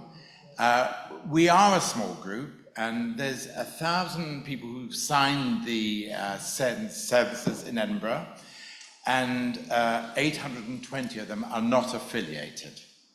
But the ones that are affiliated to our synagogue, which is 120, and 60 to the other, because we must have two, of course. They really do power on, and they punch well above their weight. We are a very active community. We are much more social than religious, although we are Orthodox. We do meet as a group. We try to help each other and be a support. And during COVID, nothing was more extreme as then. What I think is really interesting, that the same problems that you've got, Marilyn, in Bournemouth, we have in Edinburgh. We have the Israelis as well, and they want nothing to do with us apart from the Cheder and from certain events. Getting them into shul is a job and a half, but yet at the same time they do see the EHC, the Edinburgh Hebrew Congregation, and our community hall as a great draw, and we do find that we're called upon for lots of things. I'm sorry, I might be going over. You are, and I may be accused of favouritism if I don't ask you to draw to a close, Edward. Thank you, Cousin. So I do implore you that I hope we are going to try to do it for next year. We'll make a big fuss of you. There'll be a few of us, but we will make a big fuss of you. We'll try and get you into lots of exciting places apart from the shore. We'll try. Exciting. Yeah, we were apart from the shore. I didn't say in addition to. In a place of the shore, and we'll. And Edinburgh is a great city, and if you haven't been to Edinburgh, it's an incredible city. There's not a person who comes to Edinburgh who doesn't love it. There's not a student who doesn't go mad about it. It's a great place. So I hope to greet you all in the coming year or two. Thank you.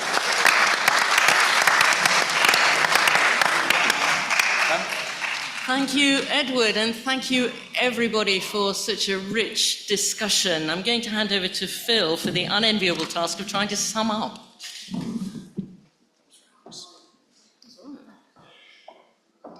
Since being elected last year, I've been absolutely determined that we are not the Board of Deputies of London Jews, we are the Board of Deputies of British Jews. And it's really important that we are absolutely out there in every single part of this amazing country. There is, as those who've been here this weekend know, so much dynamism, so many exciting things happen outside of London, and I think important points made about different parts of London as well, but everywhere in the country there is such exciting things happening.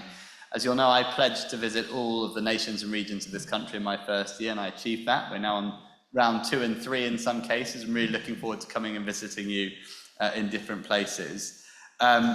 Look, we pledged to restore the regional weekend. We've done it.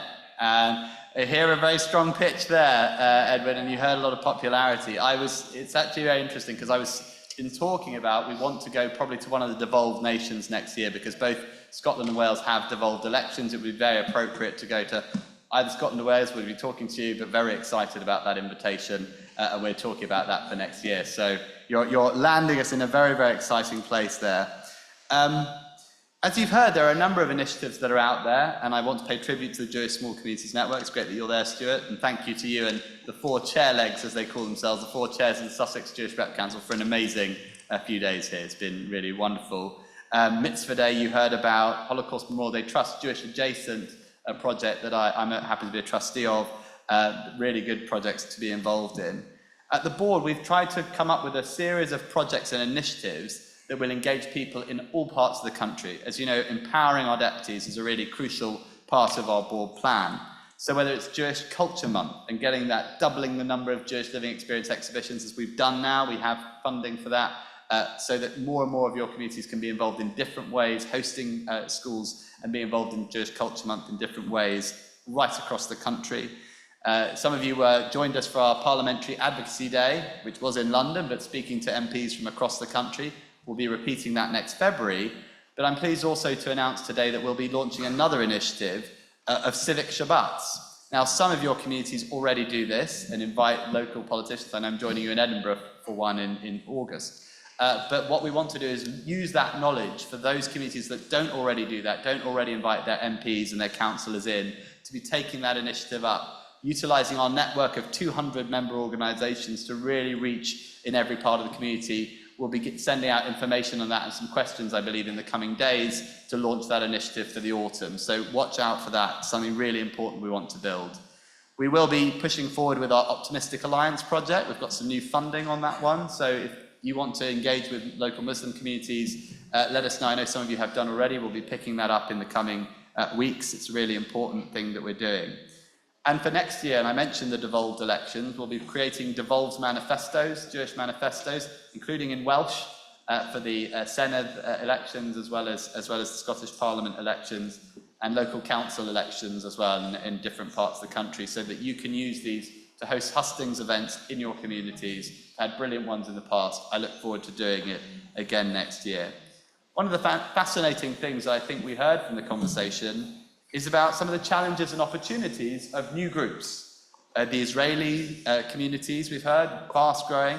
I believe the figure is that for every 2 Jews that leave the UK on Aliyah, 3 Israelis come to the UK. It's a really fascinating statistic, an opportunity we need to capture in all sorts of different places, including here. Students, and particularly a lot of the student towns, we heard of some really good examples of engagement in Edinburgh. And also thinking about those who are secular or have different models of engagement, people who are now moving out of the larger conurbations. And Andrew's done some great work on this, but there are opportunities to engage in a new way. I think Bournemouth, Marilyn, you spoke about the migrant communities. In the summer, suddenly huge numbers of Jewish communities come, Jewish people come to places like Bournemouth for the summer. So there are opportunities there. I think what was really interesting, particularly about Zach and Louis' contributions on students, is if you want to do good student engagement, it's food and it's booze. So if you start there, you're probably on to a good start. Booze and then food and then booze. I think there's equal opportunities here. On the Israelis front, it is a nut that we're going to try and crack.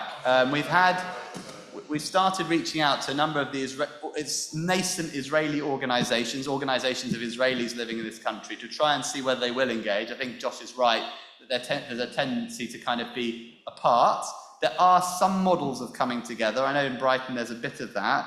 So we're going to be looking at whether there's a model that works. And as I go around, we're meeting more and more organisations that are kind of interested. So we're going to see what we can make happen in that space. There's certainly been a lot of campaigning, for example, on the hostages. that's brought groups of Israelis to work with the kind of more established and settled communities here.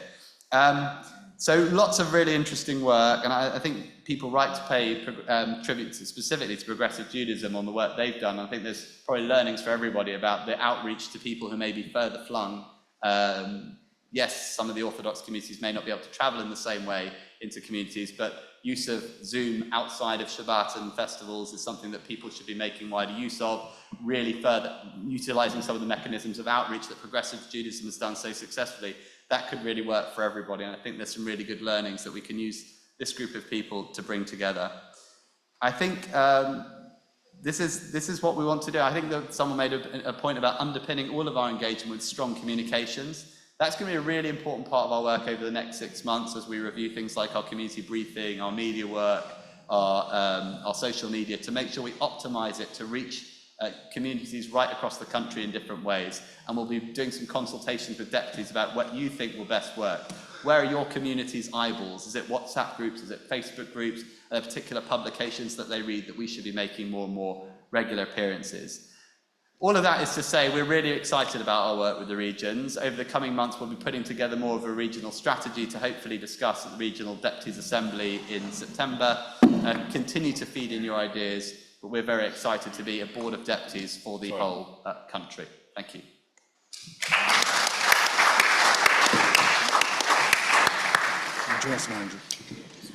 Thank you very much, Phil. And now we have the new speakers programme. So we're really excited about this.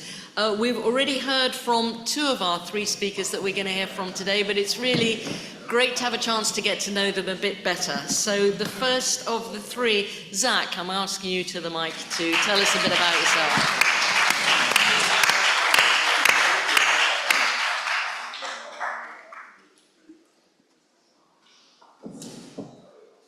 You'll be pleased to learn I've written the word slow in block caps up top. Yes. Hello, my name is Zach, and I'm a new deputy for the Movement for Reform Judaism this triennium. With the exciting new era of Progressive Judaism just beginning, I thought I would focus on the rich history of Reform Judaism in the UK. The story of British Reform Judaism begins in West London in 1840 with a meeting of Ashkenazim and Sephardim linked by marriage who were tired of walking miles to the large Orthodox shuls in the city from their homes and were seeking a more relaxed religious community where they could pray together as British Jews. They knew very little of burgeoning developments on the continent in Germany or across the pond in South Carolina, and in fact, much of their religious custom was out of sync with Reform Judaism elsewhere. 18 years later, a group of Jews in Manchester became disillusioned with the chief rabbi and chose to form their own independent Manchester congregation of British Jews, with some inspiration from West London. 14 years after that, the Bradford Jewish Association joined them, this time with a clearer influence from continental Reform theology. It took until 1929 for West London to fully align with Reform Jewish practice under their new American rabbi, Harold F. Reinhardt. In 1942, these congregations came together with the Northwestern St George Settlement and Glasgow shuls to form the Associated British Synagogues, which, after a few name changes and many more shuls joining, is the organisation that I have the pleasure of presenting today. I grew up in South London, and I'm a proud member of Bromley Reform. Bromley was formed in 1964 because parents living in South East London got fed up of driving their kids to West London every weekend for Cheder. They put their heads together and decided they could do it themselves, closer to home. They met in a community hall for the first few years before moving into a former Christian children's chapel, which had initially been designed by a Jewish architect. I spent the last 3 years of my life studying in Sheffield, which is home to the wonderful Seven Hills Shul. Like Bromley, Seven Hills was formed by members of another Reform shul, Sinai Synagogue in Leeds. In 1989, a small number of them came together and decided they should start their own community in Sheffield. And over the last 36 years, the community has moved from strength to strength.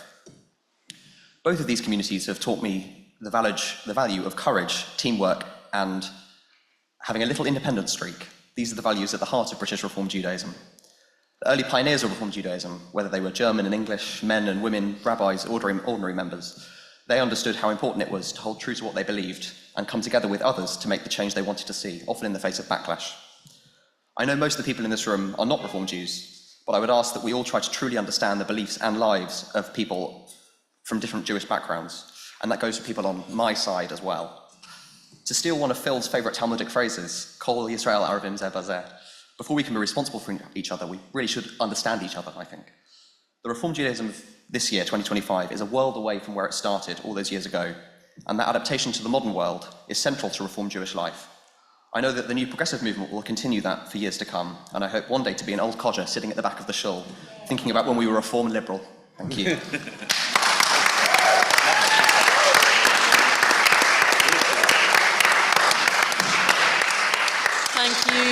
Thank you so much, Zach, and thank you everybody for giving Zach such a warm welcome. The next speaker on my list is Josh, also no stranger to the mic, but you are most welcome in your own right to address us now. Josh, the floor is yours.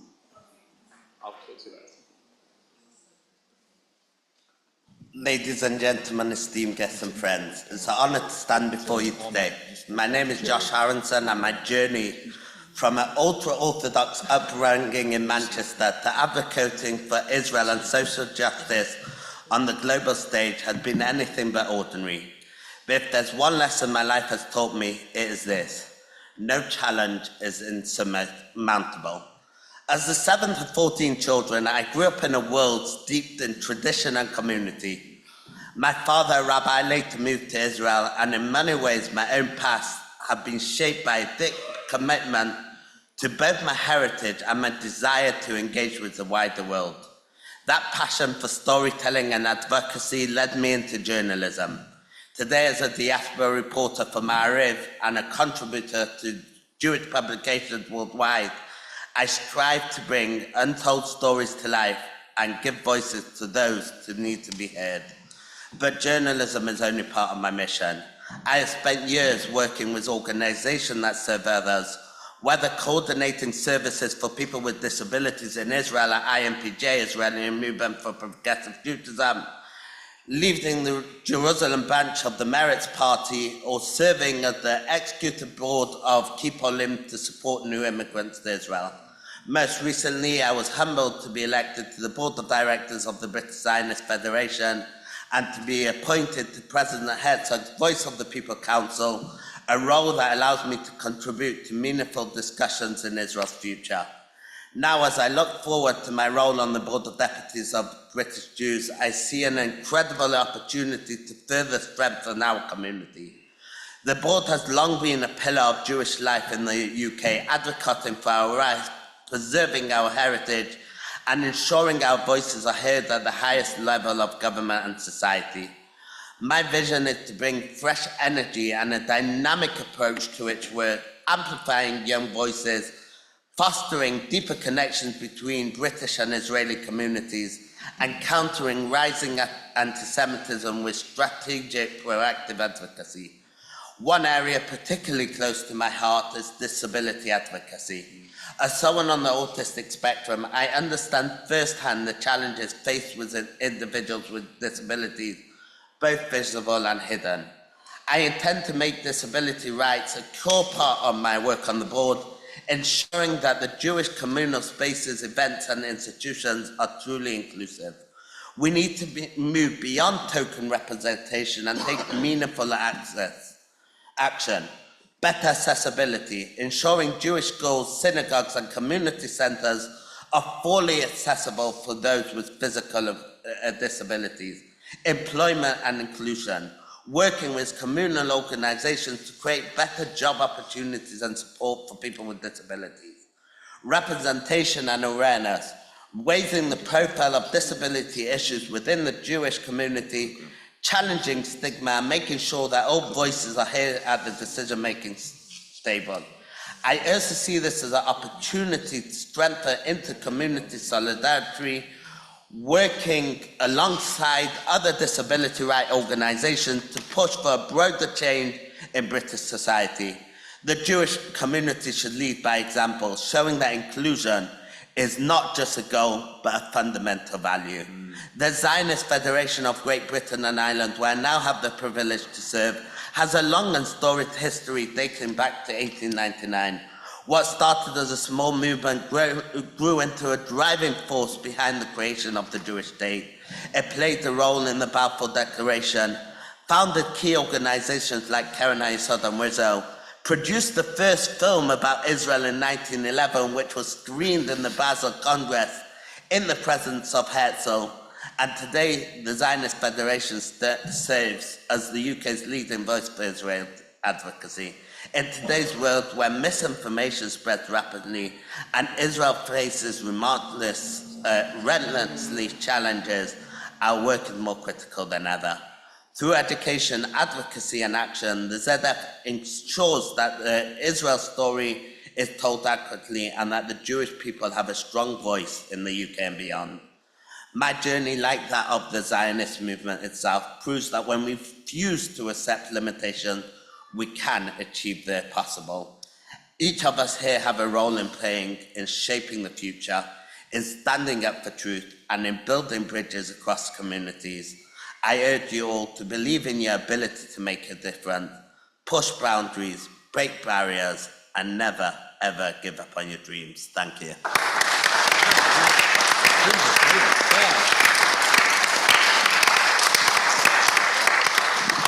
Thank you so much, Josh. And I do here want to pay a bit of tribute here to Marilyn Keane and Rob Sassoon, because this new Deputies programme gives us a real opportunity to learn what a fabulous community we are. It's wonderful to hear from you, Josh, great to hear from you, Zach, and we're all looking forward now to hearing from Paul Martin, our third and final new Deputy. Paul, the floor is yours.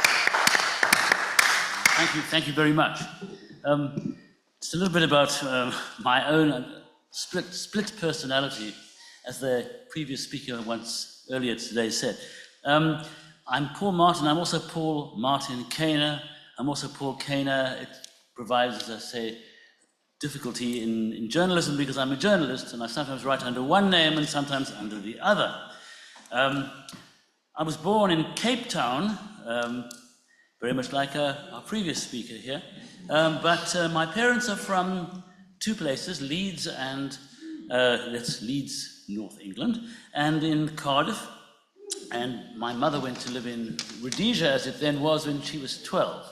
Hence, when my father and mother got married and came to live in Hove, over here, after World War II, they spent, I think, a year or so. And my father wanted to go to Palestine because he was a Zionist, and my mother wanted to go to Africa because she'd been educated and brought up there, and my mother won, which is not unusual in these situations. And I'm very delighted to have had a wonderful upbringing in Cape Town and fought against apartheid, for which I had spent a few days in police custody, something which I became accustomed to in various other areas later on. I was also beaten up by the police, which also has happened subsequently. But anyway, so that's a little bit about me. So I became a journalist because I was very interested in this ethnic conflict issue, which I was involved with in South Africa, and spent 4 years for the BBC in the Middle East, working from Cairo as a correspondent, and subsequently became a supposed expert in the Middle East, which is like saying the one-eyed man is king. That I wasn't actually a king, but at least I kept my interest in the Middle East and write a lot about the Middle East. I was actually in Ukraine on my 8th trip to Ukraine as a reporter during the last war, when the events of October the 7th happened. And then I realized I was at the wrong war. So having seen the rabbis there, who'd had a shell land just next to the shul in Kharkiv, while his son was having a bar mitzvah, it, by the way, destroyed 1.5 walls of his 4-walled sukkah, but he declared it to be okay because it had 2.5 walls, which apparently is okay and quite enough, and so he continued. He wasn't in it at the time it hit. Anyway, so having moved my attention to the Middle East, I spent a lot of time talking to the hostages and their families. Well, obviously they weren't there for the first 50 days, but their families, and obviously I have an interest in hostage issues, having myself been the only foreign correspondent ever locked up and held in detention by Hamas. That was in 2010, so some time before, so I had a certain degree of experience from my experiences with Hamas, which is a whole book, which is eventually going to be written when I'm a little less busy. There is obviously an interest in reporting accurately on the Middle East, and this is what I see as my main goal in contribution to Jewish society and in world society, and that is I can try to reflect what's really happening in the Middle East from a very objective point of view, flat mirror, not convex mirror, something which many of my colleagues do not do. We are actually creating a very special website and program to do something like this in conflict zones, which I hope to bring to the attention of the Board of Deputies amongst many others later, and maybe Michael will distribute its URL when it's created. I haven't asked him yet, but this is it.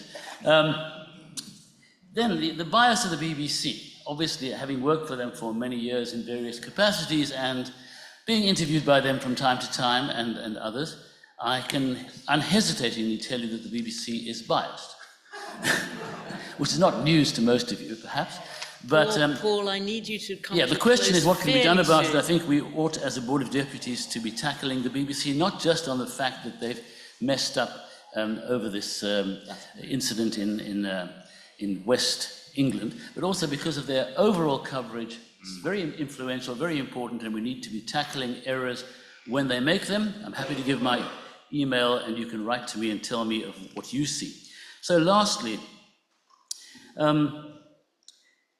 I think we should be advocating for Israel, but we shouldn't be, as a Board of Deputies, defining policy for Israel.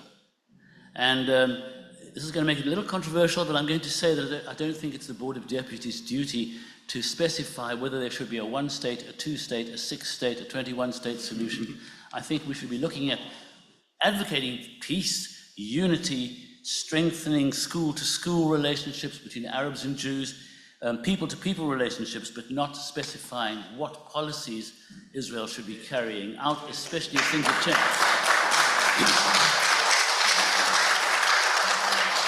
And finally, I'd like to say that I'm delighted that, having joined the board after all these many years of trying to keep out of Jewish politics in any sort as an objective journalist, I felt it was important to do so, and I can only say that thanks to Phil having become the president and his excellent team, we can all be very proud of being part of the Board of Deputies and may it go from strength to strength and with unity.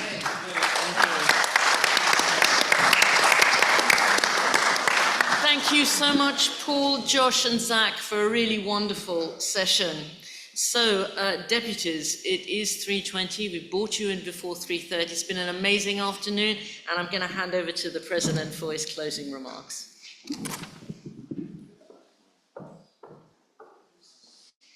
First of all, may I reiterate my thanks to the Sussex Jewish Rep Council and to the communities of Brighton and Hove for a most incredible weekend. It has been an absolute delight to be here. Thanks again to the staff team, my HOs, and to all of you for coming down. It's been brilliant. Thank you.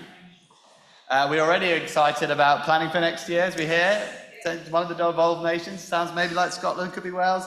Let's talk about it, but we're really looking forward to it. I believe we've even had a bid already in for 2027 in terms of Leeds-Harrogate as a combination, getting to Yorkshire. So some interesting and exciting prospects of this newly restored regional weekend. It's really, really great to have this back on track.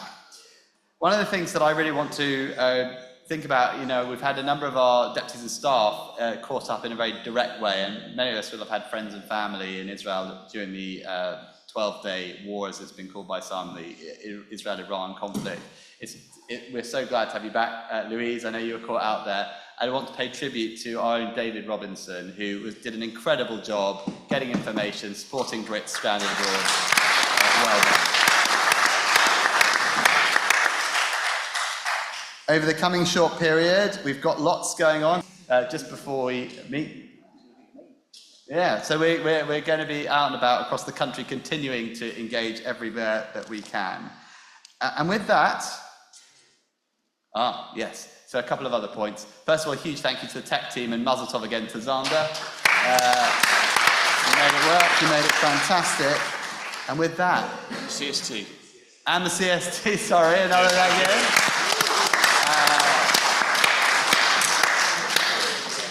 To Rally Hall, thank you very much, thanks for having us. I'm going to say another special thank you, because he wasn't here for it, Adam Marnit, who's been giving us security.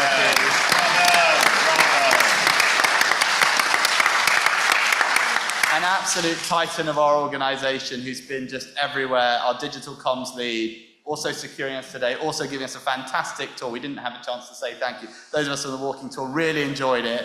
You've clearly got another vocation there. It's been absolutely brilliant. And so with that, unless there are any other notices, I wish you all a wonderful summer. Have a great break. School's out for the summer.